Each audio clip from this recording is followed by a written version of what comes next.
जय हिंद प्यारे साथियों। यदि आप अपने घर के आसपास जॉब की तलाश कर रहे हैं तो ये आपके लिए बड़ा मौका है। बम्पर भर्ती होने जा रही है सरकार की तरफ से। वन मित्र के रूप में करीब 80,000 से 1 लाख कहें कि वैकेंसी कंप्लीट होने वाली है। ये बम्पर भर्ती है, आपके लिए मौका है एक बेहतरीन तरीके से कहें कि अब हर एक व्यक्ति को, हर एक विद्यार्थी को कहें कि इसमें लगने का। देश भर में वन विभाग द्वारा 2026 के लिए ऐतिहासिक वन मित्र भर्ती की हलचल आ चुकी है।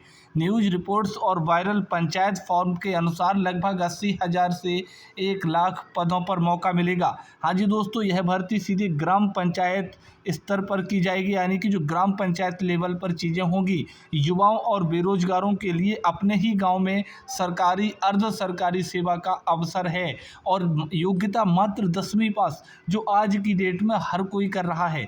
10वीं तो हर कोई कर लेता है, तो 10वीं पास योग्यता है और भी तमाम सारी चीज़ें हैं। वीडियो को एंड तक देखिएगा, सारी चीज़ें क्लियर हो जाएगी। हर गांव के लिए एक कहें कि 7 पद हैं, आप ये मौका ना गंवाएं।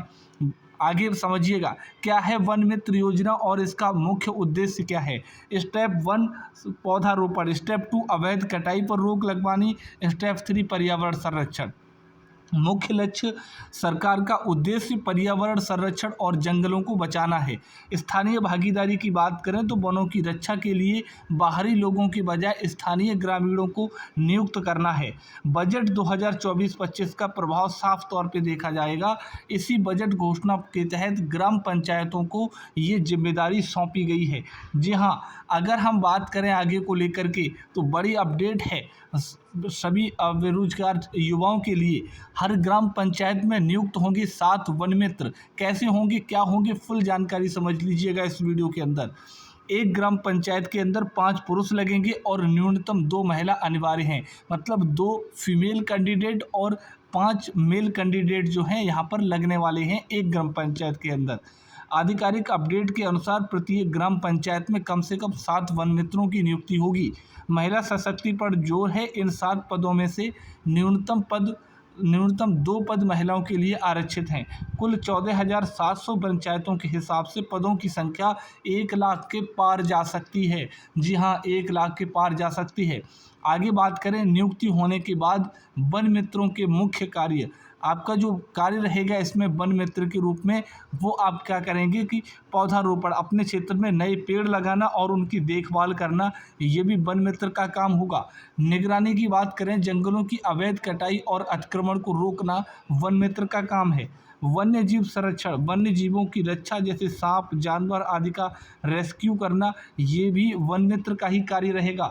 जागरूकता, ग्रामीणों को पर्यावरण के प्रति जागरूक करना, ये भी वन मित्र का कार्य रहेगा। अगर आगे हम सब चीज़ें, मतलब ये वाला काम करना पड़ेगा आपको आपके आसपास, अपने स्थानीय, अपनी ग्राम पंचायत के अंदर।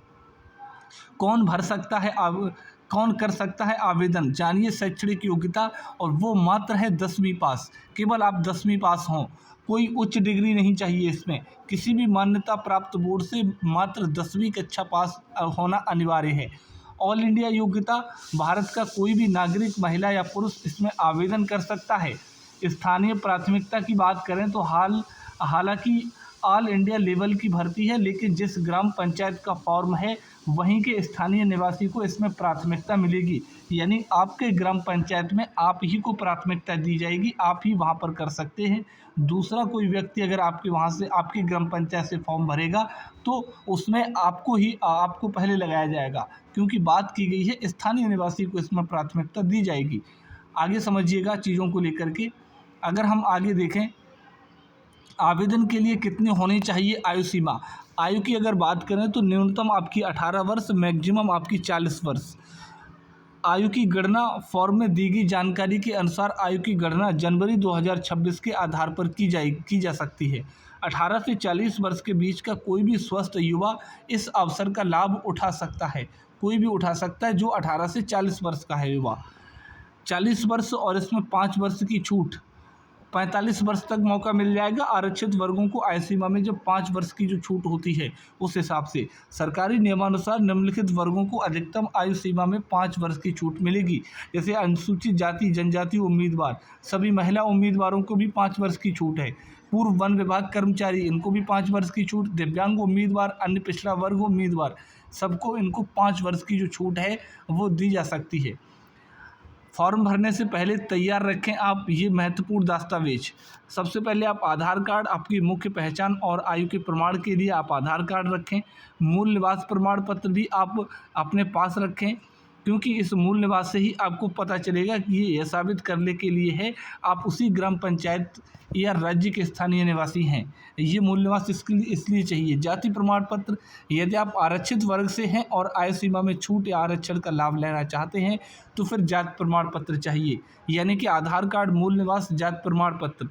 दोस्तों आगे अगर बात करें, इसके अलावा शैक्षणिक और अन्य ज़रूरी दस्तावेज़ों की सूची, उसमें अगर हम लोग देखें तो 10वीं कक्षा की ओरिजिनल मार्कशीट आपको चाहिए। इसमें सबसे महत्वपूर्ण दस्तावेज, क्योंकि इसी के अंकों के आधार पर मेरिट लिस्ट तैयार होगी। पासपोर्ट साइज फ़ोटो आप रेडी रखें। हाल ही में खींचे गए 2 स्पष्ट रंगीन फ़ोटो रखें। हस्ताक्षर की बात करें तो सफ़ेद कागज़ पर काले या नीले पेन से स्पष्ट हस्ताक्षर, जिसे ऑनलाइन पोर्टल पर भी अपलोड किया जा सके, तो ये भी आप कर सकते हैं। ये भी आपको कागज़ जो है साथ रखने होंगे। बस इतने ही कागज़ चाहिए आपको। दोस्तों बिना किसी परीक्षा का होगा सीधा चयन, कोई इसमें लिखित परीक्षा नहीं है। उन उम्मीदवारों के लिए सबसे बड़ी खुशखबरी, इस भर्ती में कोई लिखित परीक्षा आयोजित नहीं होगी। 10वीं के अंकों पर मेरिट आवेदकों के चयन सीधे उनकी 10वीं कक्षा में प्राप्त प्रतिशत के आधार पर किया जाएगा। पारदर्शी प्रक्रिया की बात करें तो उच्चतम अंक वाले स्थानीय उम्मीदवारों को ग्राम पंचायत स्तर पर प्राथमिकता मिलेगी। हाँ बिल्कुल, ग्राम पंचायत स्तर पर कहें कि जो है प्राथमिकता जो है वो मिलने वाली है। बात करते हैं आगे को लेकर के। मेरिट के बाद दस्तावेज सत्यापन और मेडिकल परीक्षण। मेरिट लिस्ट, उसके बाद में मेरिट लिस्ट आएगी सबसे पहले, उसके बाद में डॉक्यूमेंट वेरिफिकेशन यानी कि दस्तावेज सत्यापन, उसके बाद में एक सामान्य छोटा मोटा आपका मेडिकल लिया जाएगा। दस्तावेज मेरिट लिस्ट में नाम आने के बाद आपके सभी ओरिजिनल कागजातों की बारीकी से जांच की जाएगी। सामान्य मेडिकल परीक्षण यानी कि वन विभाग के नियमानुसार आपका एक बेसिक स्वास्थ्य परीक्षण होगा। कोई फिजिकल दौड़ नहीं होगी इसमें, चूँकि ये वन रक्षक नहीं बल्कि वन मित्र की पोस्ट है, इसीलिए इसमें भारी फिजिकल टेस्ट या दौड़ की कोई इसमें प्रावधान नहीं किया गया है, तो रनिंग नहीं होगी। वन मित्रों को कितना मिलेगा वेतन, अगर इस चीज़ की बात करें तो वायरल दावों के अनुसार जो चीज़ें चल रही हैं उनके अनुसार शुरुआती 2 वर्ष में 22,500, स्थायी होने के बाद 30,000 और रिटायरमेंट तक जाते जाते आपको 48,500 रुपये तक मिलने वाली है। विभिन्न डिजिटल मीडिया रिपोर्ट्स और यूट्यूब चैनल्स का दावा है कि यह परमानेंट सरकारी नौकरी है। इन दावों के अनुसार प्रोबेशन के बाद वेतन 30,000 से शुरू होकर 48,000 तक इसमें जा सकता है। ऐसी भी चीज़ें निकल कर के आई हैं। ज़मीनी हकीकत क्या सच में मिलेगा वेतन, या फिर यह केवल सेवा है? दोस्तों वेतन की बात करें तो वायरल जो दावे कहते हैं वो 22,500 रुपये प्रति माह है, लेकिन अगर ग्राउंड रियलिटी देखें तो बाड़मेर या फिर अन्य पंचायत फॉर्म्स में मानदेय का कोई जिक्र नहीं हुआ है। जैसे कि बाड़मेर में जो आया है वहाँ पर जो है पूरी तरीके से इसमें जिक्र नहीं किया गया है। नौकरी का स्वरूप, परमानेंट सरकारी नौकरी, 1 वर्ष की अवधि के लिए एक स्वैच्छिक सेवा। सुविधाएं की बात करें तो सुविधाएं आपको सरकारी भत्ते जैसी मिलेगी। ये कहें कि वायरल चीज़ें चल रही हैं, लेकिन एक्सपर्ट्स के अनुसार कोई भत्ता या सुविधा इनको नहीं मिलेगी वन मित्र को। चेतावनी दी गई है, वर्तमान में भरे जा रहे ऑफलाइन फॉर्म केवल जागरूकता प्रसार के लिए हैं। मानदेय और असली सैलरी के लिए आधिकारिक नोटिफिकेशन का इंतज़ार करें। हालांकि ऑफलाइन चीज़ें आगे चल रही हैं अभी इसको लेकर के। बात करते हैं यहाँ पर अगर इस चीज़ को लेकर के देखा जाए तो दोस्तों ये थी आज की ये अपडेट्स। तो ज़रूर इसमें फॉर्म भरिएगा, ऑफलाइन फॉर्म भरा जाएगा। 1 लाख से अधिक की आपकी वैकेंसी है, मौका छूट ना जाए, मौका आपके हाथ में है। 10वीं से आपका फॉर्म पड़ेगा। चलिए मिलते हैं नेक्स्ट वीडियो में, तब तक के लिए thank you, all the best, जय हिंद।